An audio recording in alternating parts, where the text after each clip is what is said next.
It is going to be taught as a textbook case and a study and a reference material in the aerial combat history. PAF had initiated its response within 2 minutes. Up to 60 aircraft, including 14 Rafales, were electronically ID'd.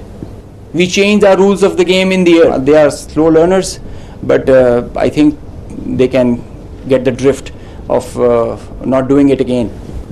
We thought that Indians, the last time they said that they would have Rafales and they could have created any difference. This BVR fight of a couple of dozens up to 70 from their side, about 40, crossing 100, is the first ever in the history of aviation. It is going to be taught as a textbook case and a study and a reference material in the aerial combat history.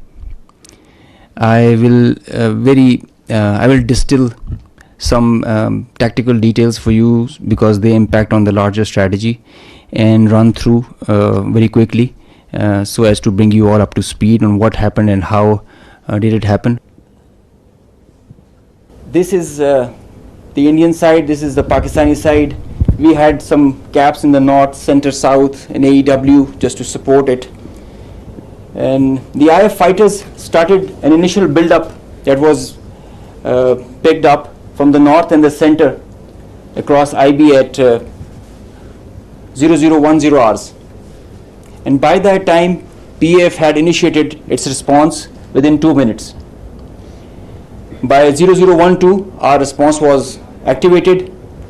The IF started to get their fighters get airborne in large numbers. By the time it has come to 12:30, we were pretty sure that this is going to be the day and the time to knock some sense into these guys once again. So we commenced our multi-domain operations, the pride and joy and the new concept of war that we have. This is the picture that's getting jumbled up. We have huge number of IF fighters that are stacked up in azimuth and in vertical all across, and the PF DCA response is in position. The complete package, when it gets into shape, it is on 4 axes, and we perceive that they will have 4 incisions just to embroil.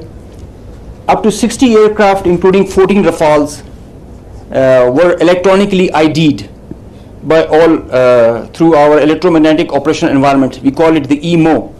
So by the time they were in air, we had sorted out and contracted all fighters and accounted for. The 60 number, that augmented to 72 through their scrambles that kept on coming just to reinforce and supplement and to saturate the air defense. They thought they could do that for the Pakistani ADG, air defense ground environment. The complete DCA package response by Pakistani side was also there. We had 42 high-tech aircraft on our side, and the strategy was to have force concentration in our selected AOR and fight at our own strength.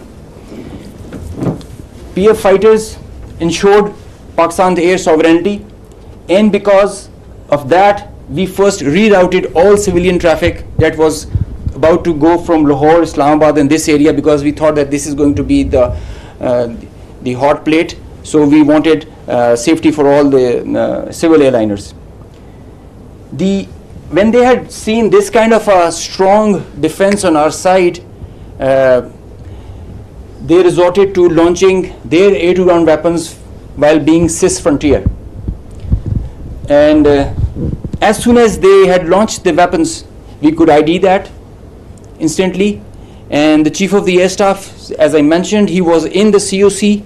He has been there for a couple of nights. I have seen him there.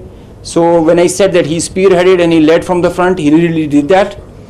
And he changed the contract. We were given the rules of engagement first to deter. And as soon as this thing happened, we changed our rules of the game in the air from deter to assure kill, deny own loss. PF strategy changed. We had a plan. We thought that Indians, the last time they said that they would have Rafales and they could have created any difference. So we targeted their center of gravity and the Rafales. That's why you see good numbers for that. We would have had more numbers, but we showed restraint. Ladies and gentlemen, the thing about this whole play time was this thing lasted for more than an hour. With so many large number of aircraft, so many large number of aircraft on both sides, with so many grinds, and the flow of the BVR, the modern warfare has changed so much that the long stick, the employment is if you don't shoot, you get shot. So that is why the art was to employ them optimally, and that was a big challenge for us. That is why I say that it has never happened before.